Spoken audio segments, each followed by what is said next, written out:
नमस्कार दोस्तों।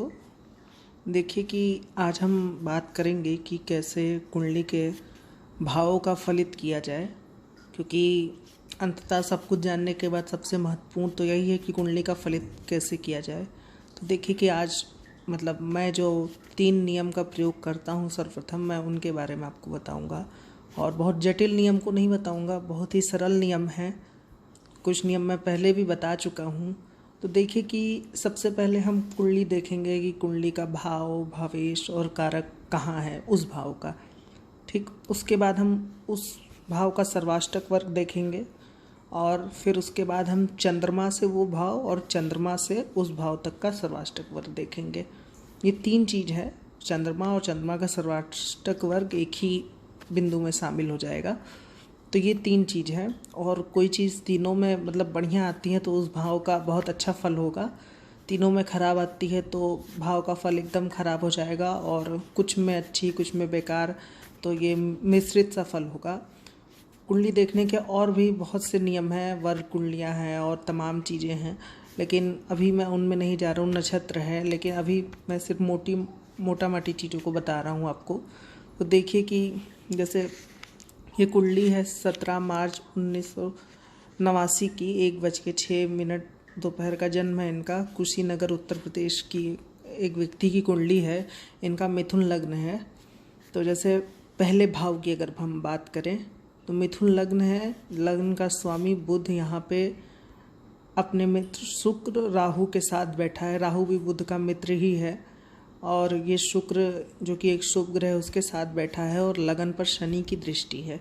देखिए, सबसे पहले भाव में अगर कोई ग्रह बैठा है या भाव को कोई ग्रह देख रहा है तो उसको हमें ज़्यादा प्रायोरिटी देनी है।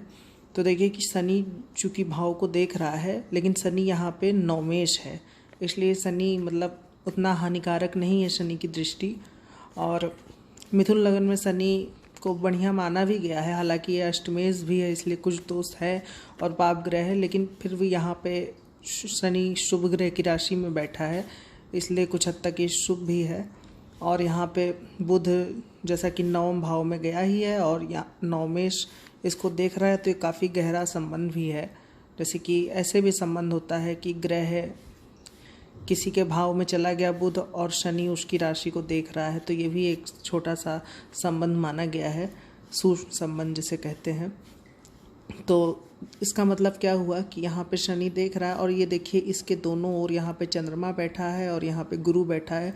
चूँकि ये शुभ कर्तरी में आ गया तो मोटा माटी ये बहुत ही प्रथम भाव का सुख अच्छा रहेगा। अब देखिए कि यहाँ पे जैसे कि प्रथम भाव में 28 बिंदु हैं सर्वाष्टक वर्ग में, तो ये भी बहुत ही अच्छी बात है, कोई नकारात्मक बात नहीं है। और चंद्र कुंडली से प्रथम भाव में चंद्रमा ही विराजित है और चूँकि चंद्रमा स्वराशि का है तो ये भी बहुत अच्छी बात है। और यहाँ पे देखिए चंद्र कुंडली से यहाँ पे जो प्रथम भाव होगा यहाँ पे 25 बिंदु है, तो 25 बिंदु सामान्य माना गया है। तो कुल मिलाकर देखने पे प्रथम भाव का सुख अच्छा आ रहा है और प्रथम भाव का कारक सूर्य जो कि 10वें भाव में अपनी मित्र की राशि में है, तो ये भी, और 10वें भाव में सूर्य दिग्बली भी होता है तो ये भी बहुत अच्छा है। तो इसका अर्थ क्या हुआ कि इनको प्रथम भाव का सुख बहुत अच्छा रहेगा, ये स्वस्थ रहेंगे, ये इनकी कीर्ति अच्छी रहेगी, इनका चरित्र अच्छा रहेगा। ये सब बातें प्रथम भाव से देखी जाती है। अब किस प्रकार का रहेगा, तो जैसे शनि देखिए कि शनि इसको देख रहा है तो इनका जो है ये बहुत ही परिश्रमी व्यक्ति होंगे। और यहाँ पे देखिए कि बुध 9वें भाव में बैठा है तो इनका दान धर्म में भी काफ़ी मन लगेगा। ये सब ईश्वरीय कृपा और इन सब का भाव होता है। हालांकि यहाँ पे बुध राहु के साथ बैठा है तो ये भी थोड़ा सा दिक्कत, गुस्सैलपन आ सकता है स्वभाव में, लेकिन मोटा माटी देखने पे प्रथम भाव का सुख इस जातक के लिए बहुत अच्छा रहेगा, ऐसा हम प्रिडिक्शन कर सकते हैं। तो आपको समझ में आया होगा कि मैं क्या बताने की कोशिश कर रहा हूँ। अब देखिए कि जैसे सप्तम भाव पे आते हैं। सप्तम भाव में देखिए कि यहाँ पे शनि बैठा है। शनि जो कि बहुत लोग देखते ही सप्तम भाव में बता देते हैं कि खराब हो गया, पर ऐसा नहीं है, तुरंत इस नतीजे पे नहीं पहुँचना चाहिए। देखिए कि शनि यहाँ पे सप्तम भाव में बैठा है और इसका स्वामी 12वें भाव में चला गया मंगल के साथ। हालांकि मंगल इसका मित्र है और शनि देखिए यहाँ पे नवमेश है, लेकिन फिर भी ये स्थिति उतनी अच्छी नहीं है। और जो सप्तम का कारक होता है पुरुषों के लिए, ये शुक्र यहाँ पे है, अपने मित्र के साथ बैठा है नवम भाव में। यहाँ पे कुछ स्थिति ठीक है, लेकिन ये मध्यम स्थिति हुई, बहुत अच्छी स्थिति नहीं हुई। और देखिए कि यहाँ पे सप्तम भाव में 35 बिंदु हैं। ये सर्वाष्टक वर्ष से 35 बिंदु काफ़ी अच्छे माने गए हैं, ये बहुत ही अच्छी बात है 35 बिंदु होना। और देखिए कि इस शनि पे यहाँ से मंगल की दृष्टि भी है, क्योंकि यहाँ से देखने पे तो खराब आया, लेकिन यहाँ से देखने पे काफ़ी अच्छा आ रहा है। अब हम अगर चंद्र कुंडली की बात करें तो चंद्रमा से सप्तम भाव पे यहाँ पे देखिए कि यहाँ पे गुरु की दृष्टि आ जाएगी। गुरु की 7वीं दृष्टि यहाँ आएगी, 8वीं 9वीं दृष्टि यहाँ पे आ जाएगी, और चंद्रमा भी इसको देख रहा है। तो चंद्रमा से सप्तम भाव काफ़ी सुधरा हुआ है। और यहाँ पे सप्तम भाव चंद्रमा से देखने में 25 बिंदु है, जो कि सामान्य है, बहुत ज़्यादा ना तो ख़राब है ना तो अच्छा ही है। तो मोटा मोटी क्या फल निकला कि वैवाहिक जीवन इनका सामान्य रहने का वो है। अब जैसे शनि बैठा है तो शादी इनकी, वैसे कहने की बात है कि देर से होना चाहिए, लेकिन शादी इनकी जल्दी हुई है। हाँ, इनकी जो पत्नी है थोड़ा उम्र में बड़ी हैं, लेकिन इनकी शादी देर से नहीं हुई बल्कि जल्दी हुई। और यहाँ पे देखिए कि शुक्र भी अच्छे से बैठा है, और यहाँ पे गुरु द्वादश भाव में मंगल के अपने मित्र के साथ है, और यहाँ पे शुभ ग्रह की राशि है, और यहाँ भी शुभ ग्रह की राशि है। और सबसे महत्वपूर्ण बात कि यहाँ पे 35 अंक मिले हैं, जो कि काफ़ी मतलब अच्छे में आएगा। इसलिए इनका वैवाहिक जीवन बहुत अच्छा नहीं है, लेकिन बहुत ख़राब भी नहीं है।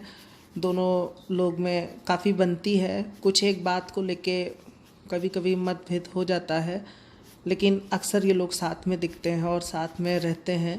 अब जैसे किस प्रकार का स्वभाव होगा, वो ग्रह कहाँ गया, कैसे गया, इस हिसाब से आप बता सकते हैं। लेकिन उस भाव का सुख कितना होगा, इसके लिए आपको जो मैंने 3 फैक्टर बताए, इसको आपको देखना चाहिए। अब जैसे मान लीजिए दसम भाव की बात करें तो दसम भाव में सर्वप्रथम देखिए कि सूर्य बैठा है। सूर्य बैठा है क्योंकि ये तृतीयेश होकर सूर्य यहाँ पे बैठा है, और इसका स्वामी यहाँ पे गया है गुरु।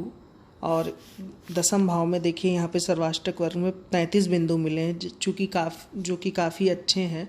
और चंद्रमा से दसम भाव चलने पे द्वादश यहाँ आएगा, 11वां यहाँ पे दसम भाव आएगा, जिसका स्वामी अपने से मतलब एक कदम आगे ही गया है, एकादश भाव में गया है। तो ये भी बहुत अच्छी स्थिति है, गुरु के साथ बैठा है अगर चंद्र कुंडली से आप गणना करेंगे तो।